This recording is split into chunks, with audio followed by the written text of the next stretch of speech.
Well, hello everybody. Thank you for joining me and my bull kelp today. First though, I would like to start by acknowledging that we gather today on the ancestral homelands of the coastal Salish people who have lived in the Salish Sea Basin throughout the San Juan Islands and the North Cascades watershed from time immemorial. Please join me in expressing our deepest respect and gratitude for our indigenous neighbors, the Lummi Nation and the Nooksack tribe, for their enduring care and protection of our shared lands and waterways.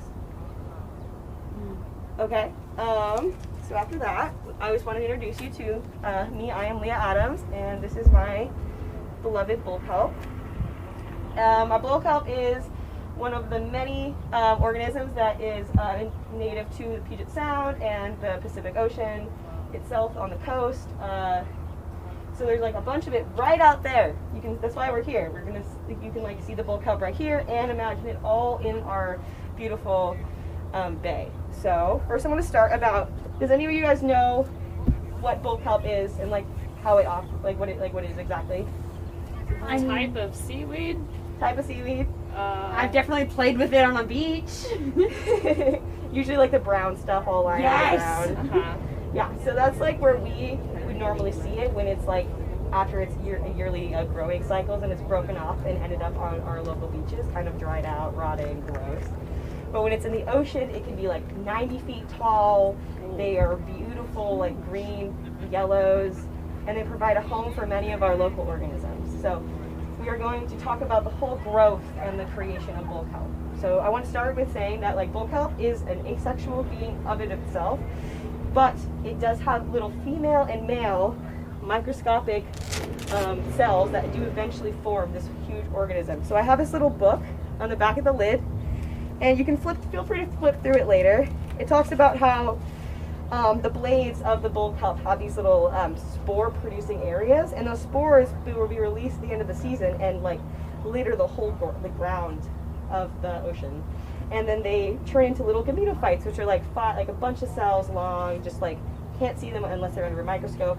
And then these little gametophytes, they have male and female versions, and they trade sperm and egg to create a developing sporophyte that will eventually grow in the course of like 6 months to a 90 feet tall creature. 6 months? Like 6 months. They're annual, so they begin and finish their growing cycles in a single year. So she'll start growing. For example, my bull kelp will start growing around March 20th and then end around December 15th. So it'll get that long. It grows about like 4 inches a day. So it's pretty crazy.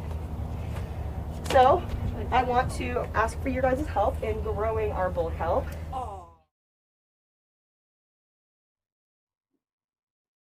In this next segment, the audience and I work together to grow the bull kelp and lay it across the ground. Parker takes the head and leads the charge. Tira, at the base, works to remove the kelp from the suitcase. Lillian and I hold the middle to make sure the bull kelp lays on the path correctly. The tags on the bull kelp are then oriented to face upwards, completing the growth of the bull kelp.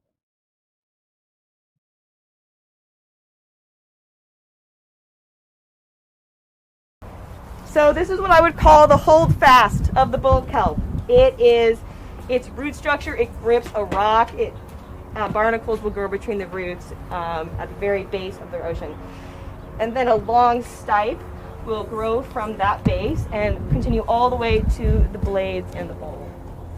So I want you guys to walk along the bull kelp with me and look at the tags. So for this first one, it'll be like it's its first day of growth. It is March 21st, 2020, and it is 4 inches tall. And so as we walk along it, it'll go to like 27 days of growth, April 16th, 2020, 99 feet tall. And as you walk along it, think how you've been changing on those days, in a single year, like what you've been doing. And imagine that the bull kelp every day is working hard. Been laid off for a month. Possible. Let's just like walk along it together and like feel this kelp, like this growth and like its change over time, and how much it wants to reach that surface of the ocean for beautiful sunlight.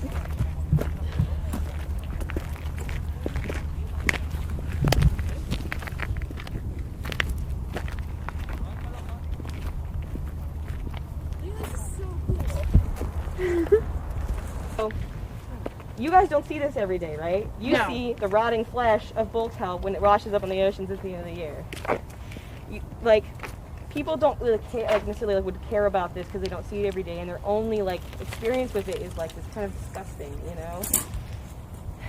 And I think bull kelp's a really good example of like the biases we have in our activism. You know, like we want to save the dolphins, we want to save the orcas, we want to save like lions and tigers, all these beautiful like mammals or fish, you know, that we are like our cultures told us are very pretty, you know. But we don't care about barnacles, we don't care about bull kelp, we don't care about lump suckers, we don't care about like just the regular small fry. We care about the beautiful ones, and that's like completely ridiculous because just this one deserves so much like love and like attention, and is like a huge support for a community.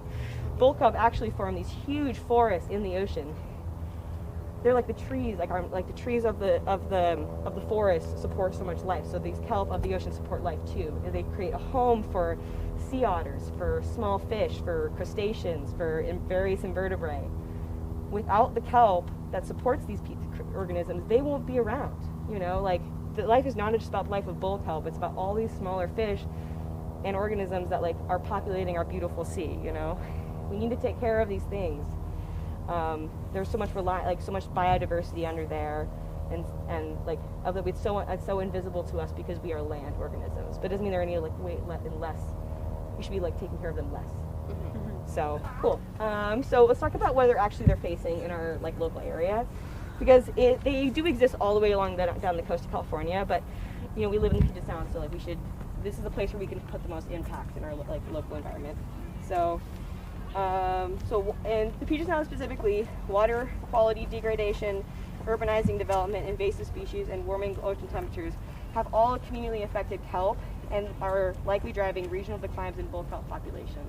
And so bull kelp grow, and I think one of the major signs that I was doing my research is global rising ocean temperatures due to climate change, because bull kelp likes to grow in very like cold water. It's like its ideal growing space. Like if it's cold, the colder it is, the closer to its ideal cold temperature, the faster it'll grow. So if it gets warmer, they'll grow slower, which means urchins like warmer water, so they will become more likely to kill all the kelp, and there's not enough kelp force to bring it back after the urchin and other types have been eaten by sea otters.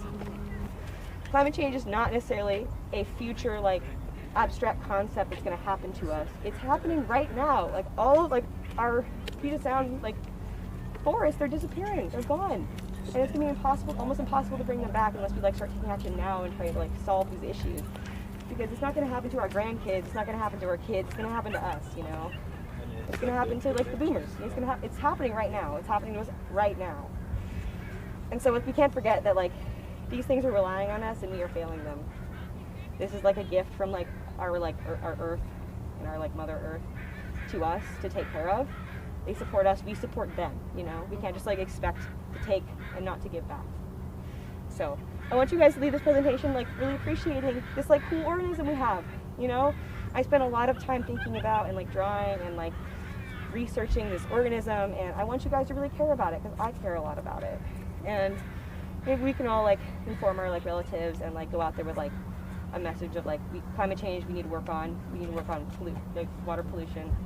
We need to work on introducing invasive species. There's a lot of things we got to work on, but like we can do it, guys. Come on, we can. So. Well, I know there's a lot of different kinds. There's of kelp around here.